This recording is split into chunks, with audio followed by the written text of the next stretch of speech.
एक खुशहाल जीवन के लिए 6 साधन। एक, ध्यान रखिए कि खुश रहना आपकी बुनियादी जिम्मेदारी है। किसी इंसान की पहली और सबसे महत्वपूर्ण जिम्मेदारी एक खुशमिजाज प्राणी होने की है। खुश रहना जीवन का चरम पहलू नहीं है, ये जीवन का बुनियादी पहलू है। अगर आप खुश नहीं हैं, तो आप अपने जीवन में क्या कर सकते हैं? एक बार आप खुश हों, तभी दूसरी महान संभावनाएं खुलती हैं। चाहे आप जो भी करें, आप अपने अंदरूनी गुणों को ही विस्तार देते हैं और जगाते हैं। चाहे आप इस बात को पसंद करें या नहीं, हकीकत यही है। जब तक कि कोई महत्वपूर्ण चीज़ आपके भीतर घटित नहीं होती, आप दुनिया के लिए कुछ बहुत महत्वपूर्ण नहीं कर सकते। इसलिए अगर आप दुनिया के बारे में चिंतित हैं, तो पहली चीज़ आपको ये करनी चाहिए कि खुद को एक खुशमिजाज प्राणी में रूपांतरित करें। 2, पहचाने की खुशी आपकी मूल प्रकृति है।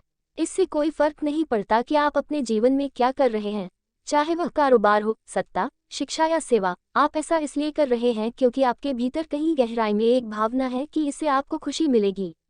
इस धरती पर हम जो कुछ भी करते हैं, वह खुश रहने की इच्छा से करते हैं, क्योंकि ये हमारी मूल प्रकृति है। जब आप बच्चे थे, तो आप यूं ही खुश थे। वही आपकी प्रकृति है। खुशी का स्रोत आपके भीतर है। आप उसे हमेशा के लिए एक जीवंत अनुभव बना सकते हैं। 3 चीजों का महत्व पहचानें। आज सुबह क्या आपने देखा कि सूर्य बहुत अद्भुत तरीके से उगा? फूल खिले, कोई सितारा नीचे नहीं गिरा, तारामंडल बहुत अच्छी तरह काम कर रहे हैं। सब कुछ व्यवस्थित है। आज समूचा ब्रह्मांड बहुत बढ़िया तरीके से काम कर रहा है, मगर आपके दिमाग में आया किसी विचार का एक कीड़ा आपको यह मानने पर मजबूर कर देता है कि आज बुरा दिन है। 4, मन या दिमाग को उसके असली रूप में देखें। जिसे आप मेरा मन कहते हैं, वह असल में आपका नहीं है। आपका अपना कोई मन नहीं है। कृपया इस पर ध्यान दें। जिसे आप मेरा मन कहते हैं, वह बस समाज का कूड़ेदान है। कोई भी और हर कोई जो आपके पास से गुजरता है, वह आपके दिमाग में कुछ न कुछ डाल जाता है। आप वाकई यह चुन नहीं सकते कि किससे आपको चीजें ग्रहण करनी है और किससे नहीं करनी। अगर आप कहते हैं मुझे ये व्यक्ति पसंद नहीं है, तो आप किसी भी और से ज्यादा उस इंसान से ग्रहण करेंगे। आपके पास कोई चारा नहीं है। अगर आपको इस बात की जानकारी हो कि उसे ठीक करके कैसे इस्तेमाल करना है, तो ये कूड़ेदान उपयोगी हो सकता है। असर और जानकारी का ये ढेर जो आपने जमा किया है, वह सिर्फ दुनिया में जीवित रहने के लिए उपयोगी है। आप कौन हैं, इससे उसका कोई संबंध नहीं है।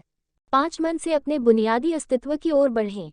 जब हम किसी आध्यात्मिक प्रक्रिया की बात करते हैं, तो हम मन से अपने बुनियादी अस्तित्व की ओर जाने की बात करते हैं। जीवन का संबंध इस सृष्टि से है जो यहाँ मौजूद है, उसे पूरी तरह जानना और उसके असली रूप में उसका अनुभव करना, अपने मन मुताबिक उसे विकृत न करना ही जीवन है। अगर आप अस्तित्व की हकीकत की ओर बढ़ना चाहते हैं, तो सरल शब्दों में आपको बस इस बात का ध्यान रखना होगा कि जो आप सोचते हैं, वह महत्वपूर्ण नहीं है। जो आप महसूस करते हैं, वह महत्वपूर्ण नहीं है। आप जो सोचते हैं, उसका हकीकत से कोई लेना देना नहीं है। उसका जीवन के लिए कोई बड़ा महत्व नहीं है। मन बस उन फालतू चीजों में उलझा रहता है जो आपने कहीं और से इकट्ठा किया है। अगर आपको वह महत्वपूर्ण लगता है, तो आप कभी उसके परे नहीं देख पाएंगे। 6, दूसरों से तुलना करना छोड़ दें। ज्यादातर लोग इसलिए दुखी नहीं होते क्योंकि उनके पास किसी चीज की कमी होती है। वे दुखी इसलिए होते हैं क्योंकि वे खुद की तुलना किसी और से करते हैं। आप एक मोटरबाइक चला रहे हैं, आप किसी को मर्सिडीज चलाते देखते हैं और खुद को दुखी कर लेते हैं। साइकिल पर चलने वाला कोई व्यक्ति आपको मोटरबाइक पर देखता है और यह उसके लिए लिमोसीन है।